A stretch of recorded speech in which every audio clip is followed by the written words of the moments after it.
33वां अध्याय। आधुनिक भारत के महाअवतार बाबा जी। बद्रीनाथ के आसपास के उत्तरी हिमालय के पहाड़ आज भी लाहिड़ी महाशय के गुरु बाबा जी की जीवंत उपस्थिति से पावन हो रहे हैं। जन संसर्ग से दूर निर्जन प्रदेश में रहने वाले ये महागुरु शताब्दियों से, शायद सहस्त्राब्दियों से अपने स्थूल शरीर में वास कर रहे हैं। मृत्युंजय बाबा जी एक अवतार हैं। इस संस्कृत शब्द का अर्थ है नीचे उतरना। यह अव अर्थात नीचे और त्रि अर्थात तरण शब्दों से बना है। हिंदू शास्त्रों में अवतार शब्द का प्रयोग ईश्वरत्व का स्थूल शरीर में अवतरण के अर्थ में होता है। बाबा जी की आध्यात्मिक अवस्था मानवीय आंकलन शक्ति से परे है। श्री युक्तेश्वर जी ने एक दिन मुझे बताया, मनुष्यों की अल्प बुद्धि को उनकी परात्पर अवस्था का ज्ञान कभी नहीं हो सकता। इस अवतार के योगेश्वर की केवल कल्पना करने का प्रयास भी व्यर्थ है। यह अकल्पनीय है। उपनिषदों में आध्यात्मिक उन्नति की प्रत्येक अवस्था का सूक्ष्माति सूक्ष्म वर्गीकरण किया गया है। सिद्ध पुरुष जीवन मुक्त अवस्था यानी जीवित अवस्था में मुक्ति लाभ से आगे बढ़ने पर परामुक्त अवस्था अर्थात संपूर्ण मुक्त यानी मृत्यु पर विजय में प्रवेश करता है। परामुक्त पुरुष माया के नागपाश और जन्म मरण के चक्र से पूर्णतः मुक्त हो चुका होता है। इसलिए परामुक्त कदाचित ही पुनः स्थूल शरीर धारण करता है, और यदि वह पुनः जन्म लेता है तो संसार पर ईश्वर की आशीर्वाद वर्षा का माध्यम बनकर आता है। उसे ही अवतार कहते हैं। अवतार पर सृष्टि के कोई नियम लागू नहीं होते। उसका शुद्ध शरीर प्रकाश की मूर्ति मात्र होता है। उस पर प्रकृति का कोई ऋण नहीं होता। सामान्य दृष्टि को अवतार के शरीर में कोई असाधारण बात नजर नहीं आती, परंतु कभी कभी प्रसंगानुरूप उस शरीर की न तो छाया पड़ती है, न ही जमीन पर पदचिन्ह बनता है। ये माया के अंधकार और भौतिक बंधनों से आंतरिक मुक्ति के बाह्य प्रतीकात्मक प्रमाण हैं। केवल ऐसा भागवत पुरुष ही जीवन और मृत्यु की परस्पर संबद्धता के पीछे विद्यमान सत्य को जानता है। उमर खय्याम ने, जिन्हें लोगों ने पूर्णतः गलत समझा है, ऐसे मुक्त मानव के विषय में अपने अमर ज्ञान काव्य रुबाइयां में लिखा है, ओ सुहासिनी, ओ विधुवदनी, तेरी आभा है अक्षय। प्रिय देख हो रहा चंद्रमा, स्वच्छ गगन पर पुनः उदय। होगा कितनी बार आज के बाद यह उदय इसी प्रकार, और इसी झुरमुट में मुझको खोज खोज जाएगा हार। अक्षय आभा युक्त सुहासिनी, विधुवदनी प्रिया पराशक्ति अर्थात ईश्वर है, जो एकमात्र काल दोष रहित स्वयं तेज से भी तेजस्वी शाश्वत तारा है। स्वच्छ गगन पर पुनः उदित चंद्रमा तो बाह्य सृष्टि है, जो उदय अस्त के नियतकालिक आवर्तनों के नियम से बंधी हुई है। आत्म साक्षात्कार के द्वारा इस फारसी संत ने अपने आप को इस जगत में या माया अर्थात प्रकृति के झुरमुट में बार बार लौट आने की विवशता से सदा के लिए मुक्त कर लिया था। और इसी झुरमुट में मुझको खोज खोज जाएगा हार। किसी चिर मुक्त की खोज करते ब्रह्मांड के लिए कैसी घोर निराशा। ईसा मसीह ने अपने मुक्तात्मा होने का संकेत दूसरे प्रकार से दिया, और एक शास्त्री ने पास आकर उनसे कहा, हे गुरु, आप जहां भी जाएंगे मैं आपके पीछे पीछे आऊंगा। और यीशु ने उससे कहा, लोमड़ियों के रहने के लिए मांदे हैं, आकाश के पक्षियों के लिए भी घोंसले हैं, परंतु मानव पुत्र के लिए सिर टेकने के लिए भी कहीं ठौर नहीं है। सर्वव्यापकता के कारण दिग दिगांतर में व्याप्त ईसा मसीह के पीछे पीछे जाना क्या सर्वव्यापी परम तत्व में विलीन हुए बिना संभव था?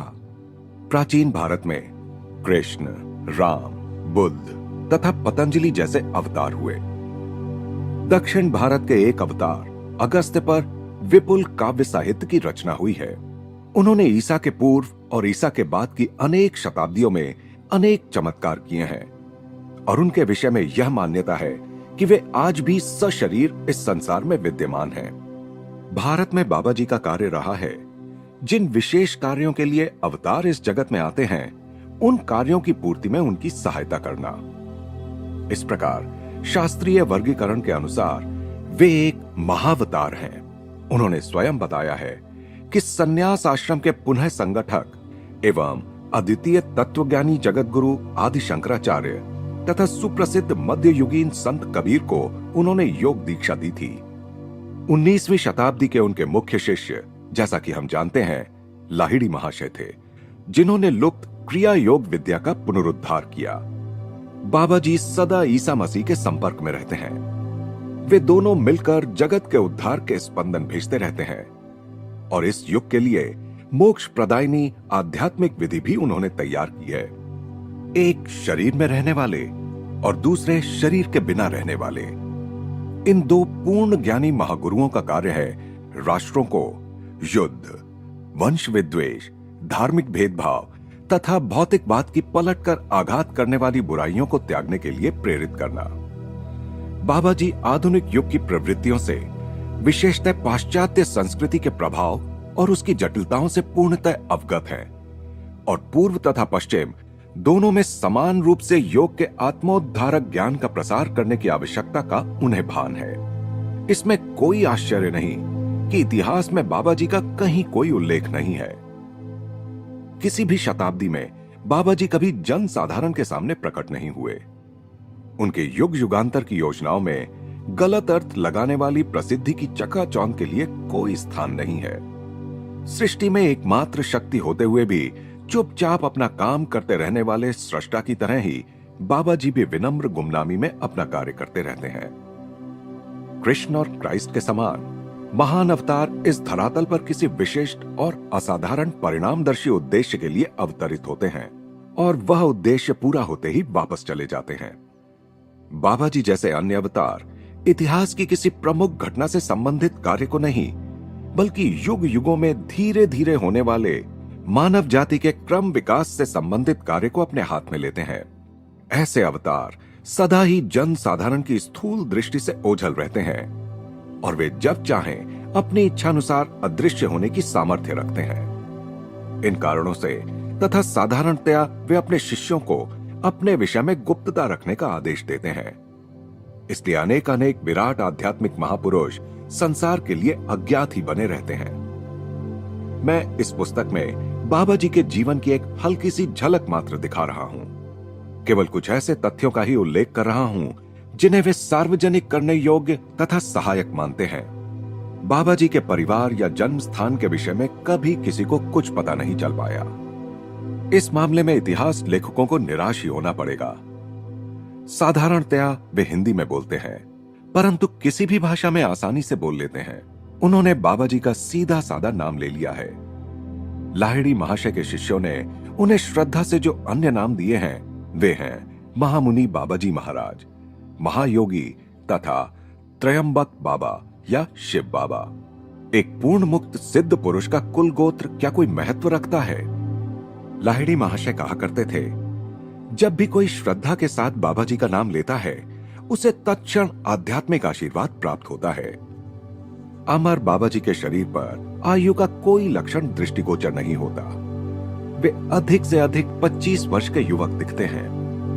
गौरवर्ण मध्यम कदकाठी के बाबा जी के सुंदर बलिष्ठ शरीर पर सहज ही दिख पड़ने योग्य तेज है।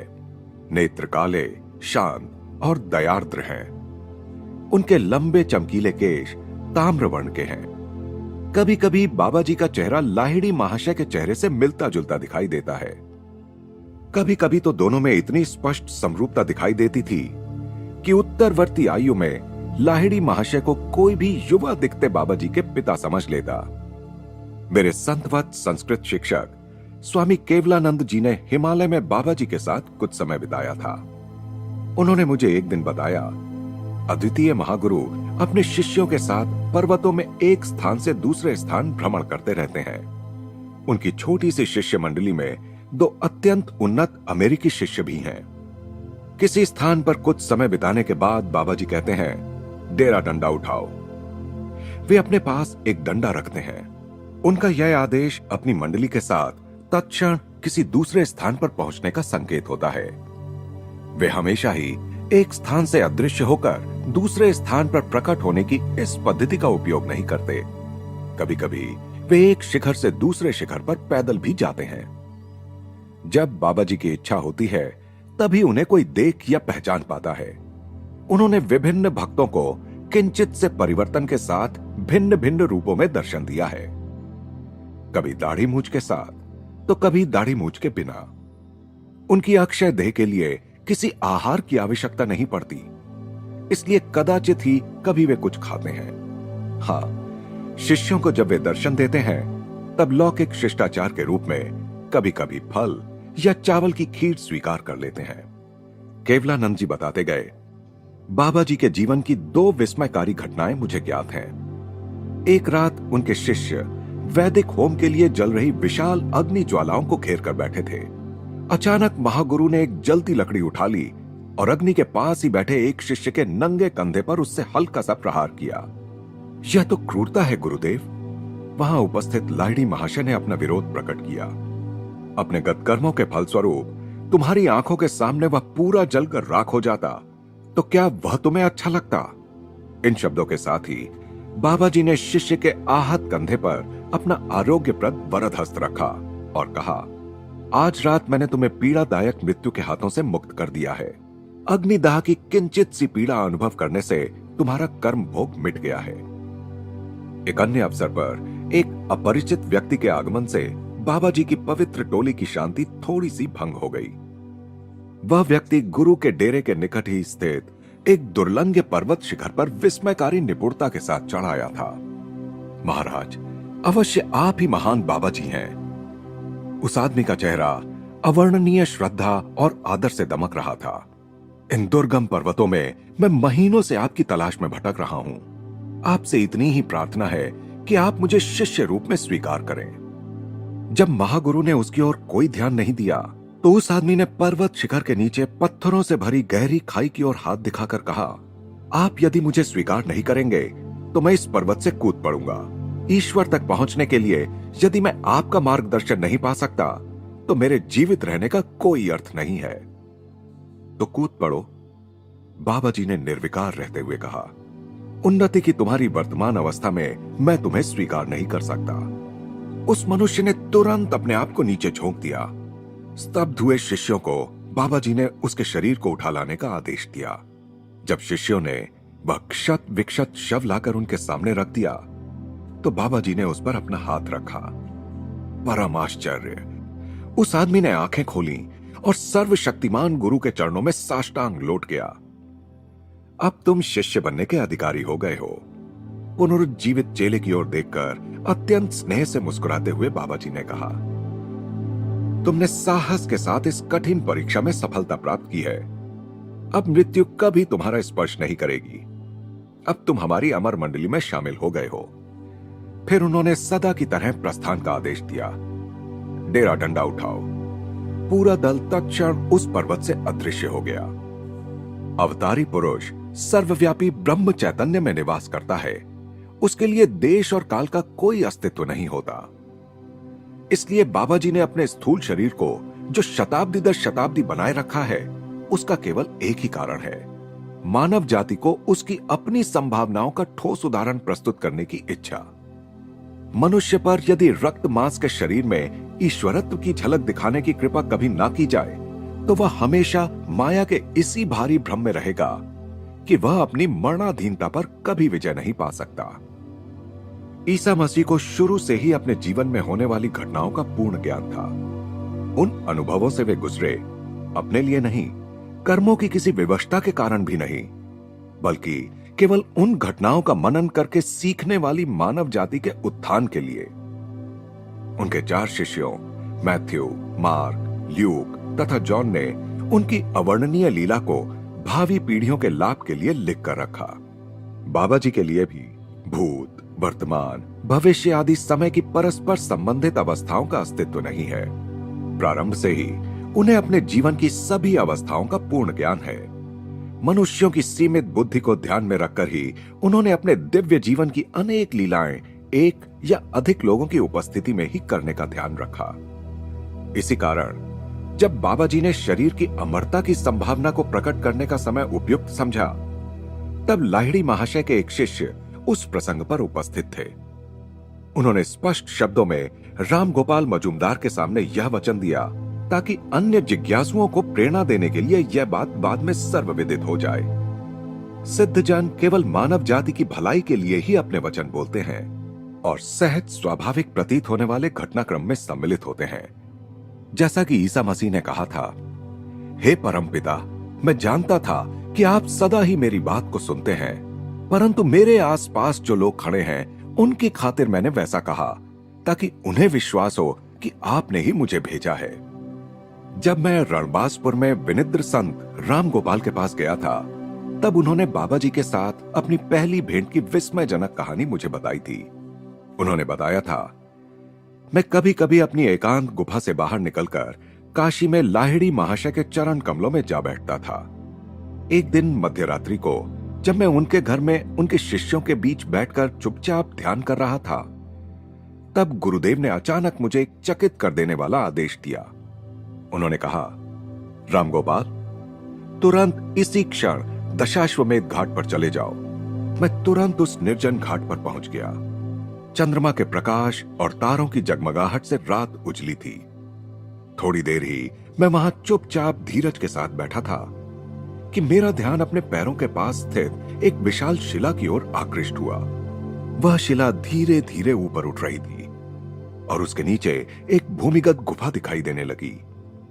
जब वह शिला हवा में स्थिर हो गई, मानो किसी अज्ञात शक्ति ने उसे वहां पकड़ रखा हो, तब उस गुफा से एक अत्यंत लावण्यवती स्त्री बाहर आई और हवा में ऊंची उठ गई। एक शांतिप्रद तेज में वह नारी मूर्ति वेष्टित थी। धीरे धीरे नीचे आकर वे मेरे सामने परमानंद में मग्न निश्चल खड़ी रहीं। आखिर उनमें हलचल हुई और वे अत्यंत सौम्य वाणी में बोलने लगीं। मैं बाबा जी की बहन माता जी हूं। मैंने बाबा जी को और लाहिड़ी महाशय को भी आज रात एक अत्यंत महत्वपूर्ण विषय पर चर्चा करने के लिए अपनी गुफा में बुलाया है। एक प्रकाशपुंज गंगा के ऊपर तेजी से उड़ता हुआ आता दिखाई दिया। अपारदर्शी पानी में उसका प्रतिबिंब दिखाई दे रहा था। वह प्रकाश हम लोगों की ओर बढ़ता गया और कौंध कर चकाचौंध करता हुआ माता जी के पास आकर रुक गया और तुरंत लाहिड़ी महाशय के मानव रूप में परिवर्तित हो गया। लाहिड़ी महाशय ने अत्यंत विनम्रता के साथ माता जी के चरणों में प्रणाम किया। मैं इस आश्चर्य से उभरा भी नहीं था कि आश्चर्य का दूसरा धक्का मुझे लगा। गोल गोल घूमता एक विस्मयकारी प्रकाशपुंज आकाश मार्ग से आते हुए मैंने देखा। तीव्र गति से नीचे आता हुआ अग्निगोले के समान वह तेजोपुंज हम लोगों के समीप आया और उसने एक अत्यंत सुंदर युवक का रूप धारण कर लिया। मैं तुरंत ही समझ गया कि वे बाबा जी थे। उनका चेहरा लाहिड़ी महाशय जैसा ही था, परंतु बाबा जी अपने शिष्य से कहीं अधिक युवा दिख रहे थे और उनके लंबे तेजस्वी केश थे। लाहिड़ी महाशय, माता जी और मैंने महागुरु के चरणों में प्रणाम किया। उनके दिव्य शरीर का स्पर्श करते ही मेरे शरीर का रोम रोम स्वर्गीय अनुभूति एवं अवर्णनीय आनंद से झंकृत हो उठा। बाबा जी ने कहा, हे कल्याणी, मैं अपने स्थूल शरीर को त्याग कर अनंत प्रवाह में विलीन हो जाने का विचार कर रहा हूं। पूज्य गुरुदेव, मैं आपके मंतव्य का आभास पा चुकी हूं और इसीलिए आज रात मैं इस पर आपके साथ विचार विमर्श करना चाहती थी। आपको शरीर त्यागने की क्या आवश्यकता है? यह कहते हुए वह स्वर्गीय तेजस्वितापूर्ण स्त्री उनकी ओर अनुरोध भरी दृष्टि से देखती रही। अपने ब्रह्म सागर में मैं दृश्य या अदृश्य तरंग को धारण करूं, इससे क्या फर्क पड़ता है? माता जी ने विलक्षण वाक् पटुता का परिचय देते हुए कहा, मृत्युंजय गुरुदेव, यदि कोई फर्क नहीं पड़ता तो कृपा करके अपने शरीर का त्याग मत कीजिए। तथास्तु, बाबा जी ने शांत स्वर में कहा, मैं अपने स्थूल शरीर का त्याग कभी नहीं करूंगा। इस पृथ्वी पर कम से कम कुछ लोगों के लिए तो यह शरीर सदैव दृश्यमान रहेगा। तुम्हारे मुख से प्रभु ने अपनी इच्छा व्यक्त की है। मैं विस्मय विभोर होकर इन दिव्य विभूतियों का संवाद सुन रहा था। मुझ पर अपनी कृपा दृष्टि डालते हुए अमर महागुरु ने कहा, डरो मत रामगोपाल, इस अमर वचन के साक्षी बनकर तुम धन्य हो गए हो। मधुर संगीत सा लगता बाबा जी का स्वर जब वातावरण में लीन हो गया तो उनका और लाहिड़ी महाशय का शरीर धीरे धीरे हवा में ऊपर उठ गया और गंगा के ऊपर से दोनों शरीर पीछे जाने लगे। दीप्तिमान प्रकाश के गोलों ने उनके शरीरों को घेर लिया और वे रात के आकाश में अदृश्य हो गए। माताजी का शरीर हवा में उठकर गुफा के पास गया और अंदर उतर गया। शिला नीचे आ गई और गुफा के मुंह पर बैठ गई, जैसे किन्हीं अदृश्य हाथों ने उसे वहां रख दिया हो। असीम प्रेरणा से ओत-प्रोत होकर मैं लाहिड़ी महाशय के घर वापस गया। उस समय भोर हो रही थी। जब मैंने लाहिड़ी महाशय के चरणों में प्रणाम किया तो वे मेरे मन के भाव जानते हुए मेरी ओर देखकर मुस्कुराए। उन्होंने कहा, तुम्हारे लिए मैं बहुत खुश हूं रामगोपाल। तुमने प्रायः बाबा जी और माता जी के दर्शन की इच्छा मेरे पास व्यक्त की थी। आज अत्यंत सुंदर तरीके से तुम्हारी वह इच्छा पूरी हो गई। वहां बैठे अपने गुरु भाइयों से मुझे पता चला कि मेरे जाने के बाद लाहिड़ी महाशय अपने आसन से हिले भी नहीं थे। तुम्हारे दशाश्वमेध घाट चले जाने के बाद उन्होंने अमरत्व पर एक अत्यंत सुंदर प्रवचन दिया, एक शिष्य ने मुझे बताया। उस दिन पहली बार मुझे शास्त्रों के उन वचनों की सत्यता का बोध हुआ जिनमें कहा गया है कि आत्मदर्शी पुरुष एक ही समय विभिन्न स्थानों में 2 या उससे अधिक शरीरों में भी प्रकट हो सकता है। रामगोपाल ने अपनी बात का समापन करते हुए कहा, बाद में लाहिड़ी महाशय ने इस पृथ्वी के लिए ईश्वर की गुप्त योजना से संबंधित अनेक अधिभौतिक तत्वों को मुझे स्पष्ट कर बताया। ईश्वर ने बाबा जी को इस वर्तमान कल्प के अंत तक इस संसार में सशरीर रहने के लिए चुना है। युग पर युग आएंगे और जाएंगे, परंतु मृत्युंजय महागुरु युगों के नाटक का अवलोकन करते हुए इस विश्व रंगमंच पर उपस्थित रहेंगे।